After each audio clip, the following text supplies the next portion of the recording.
because the Jeffrey Epstein uproar and the heat on Donald Trump is only growing. His own failed secrecy efforts, the haphazard and at times bizarre responses, and the attempts to dodge what has been scrutiny from the right, the center, and the left. We talk about how we're divided in America, and people may be interested in this story for a range of different reasons, but this pressure is universal. And you can get a lot of people who followed this story, even in the sort of summer doldrums, on the same page that Donald Trump and Pam Bondi and this Justice Department under Donald Trump have blown it, that they have been secretive. They have issued falsehoods where they were either lying then or lying now, and the pressure's only building. Today, Republican Senator breaking with the usual MAGA loyalty that people have become accustomed to, demanding answers. New scrutiny on the DOJ, which has been quiet and secretive since its unusual jailhouse interview with Ms. Maxwell. And then a demand for accountability now coming from the people involved in all this who have been hurt the most, the victims and their surviving families in some cases. Because for all of the conspiracy theories and all of the talk and questions and sometimes downright ghoulish right-wing online sort of feeding frenzy, there was, of course, a very real set of horrific crimes here and real victims. In fact, just this week, we heard from one of the reporters who wrote a book about this, not for the politics, not for the conspiracy theories, but about the victims and how this system did mistreat and fail them. So this is going to the family of the late Virginia Giuffre, who was accused Epstein of sexually abusing her as a teen. And they are asking questions about why Trump is being so suspicious and secretive and what he knew and when he knew it. Now, Giuffre took her own life earlier this year. Her family pointed to the statement that Trump has given that they say is shocking when he told reporters that the reason, and remember, he's had plenty of time to get a story straight if he wanted to, but as of this week, the reason he says he booted Epstein from Mar-a-Lago was because, in the president's words, Epstein, quote, stole this other human being. You can't steal people, and you could chalk it up to a grammar mistake if it were isolated. But given the way the president has previously spoken about women and young women and what he knows about Epstein, it is something that the family is responding to. Him saying that Epstein stole, quote unquote, Giuffre from the spa at Mar-a-Lago. Now, Giuffre had previously indicated in a lawsuit these events occurred around 2000 when she was 16 years old. Mr. President, did one of those stolen, persons, does that include Virginia Giuffre? I don't know. I think she worked at the spa. I think so. I think that was one of the people. Yeah. He stole her.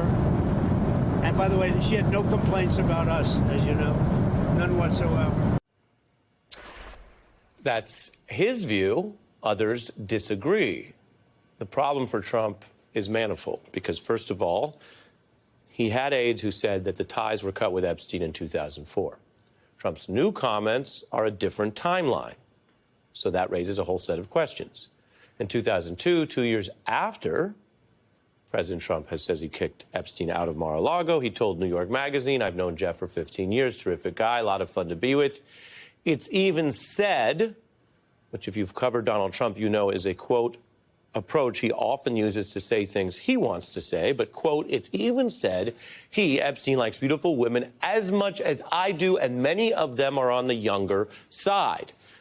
Whatever you think of the content or substance of that quote, it also interferes with the timeline, as mentioned. Giuffre's family says it makes us ask if he was aware of Epstein and Maxwell's criminal actions, given his statement 2 years later that his good friend Epstein likes women on the, quote, younger side, referencing that quote I just showed you from that article, quote, no doubt about it. Trump is unable to dodge all this stuff. He has tried to say the story is boring and has nothing to do with him. Everyone from MAGA to legal experts to victims' family members, as you see here, disagrees. They don't think it's boring or over, and he is getting questioned on it. This was late today. You said that Jeffrey Epstein stole people from Mar-a-Lago. At the time, did you know why he was taking those young women, including Virginia? No, I didn't know. I mean, I would figure it was ABC fake news that would ask that question, one of the worst. But no, I don't know really why. But I said, if he's taking anybody from Mar-a-Lago, he's hiring or whatever he's doing. I didn't like it, and we threw him out. We said we don't want him, at the place. Now, that is his claim as of today, knowing everything he knows, including about how upset people are over this. Of course, this is not a traditional HR hiring dispute. This is not like a competing club that's hiring people, and at a business level, business people sometimes know that happens. Who among us hasn't seen someone in legitimate business who goes to work for another competitor in the same space? This is not that. This is the question of when did he know that the, quote, hiring, or the way that Mr. Epstein was using people, was in the worst oppressive criminal way, a sex trafficker.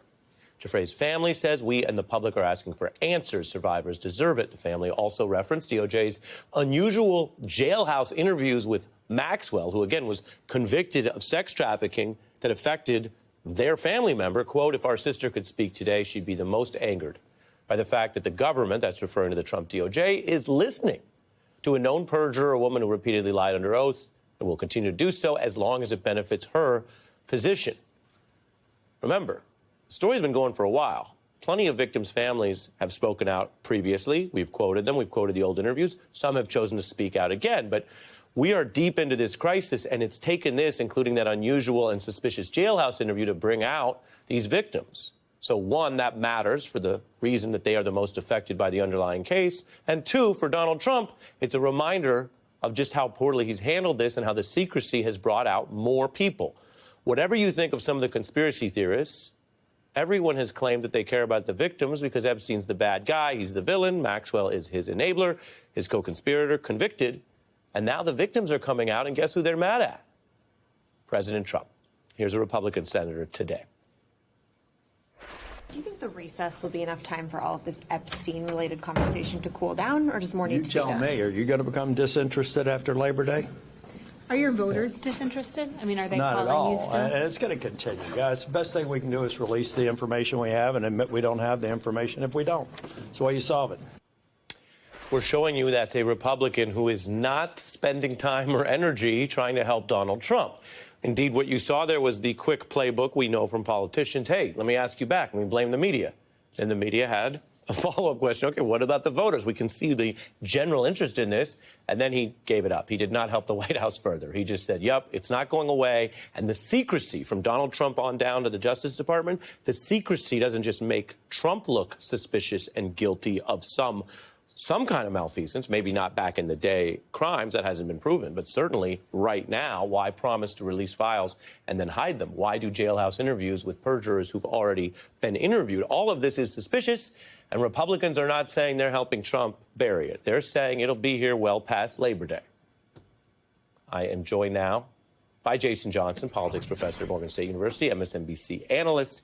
It is heating up, and it's telling that nobody's left on the right or in MAGA to defend Trump on this. And they shouldn't. They shouldn't. All right, this is, I don't want to be glib about this, but anybody who is remotely involved in this situation deserves condemnation, investigation. I don't care if you were one of the people who was grooming. I don't care, to quote your guest tomorrow, I don't care if you're trafficking or tricking. If you're involved in this, you should face consequences. And so it's a one time that you've actually seen Republicans come forward and say, yeah, this is kind of bad, and we're not going to cover for him on this. I don't know if that's going to have implications when it comes to votes or policies, but at least this moral instance, they seem to be showing backbone.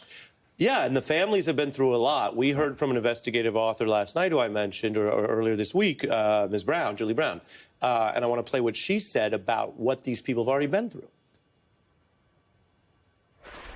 I think that the Justice Department has failed multiple times, failed these victims.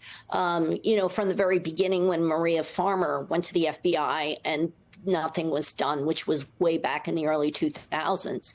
So it's just more of the same, disappointment upon disappointment for these victims. Could you imagine if you were sexually abused as a child repeatedly, and the president of the United States is calling this whole scandal a hoax? It's not a hoax.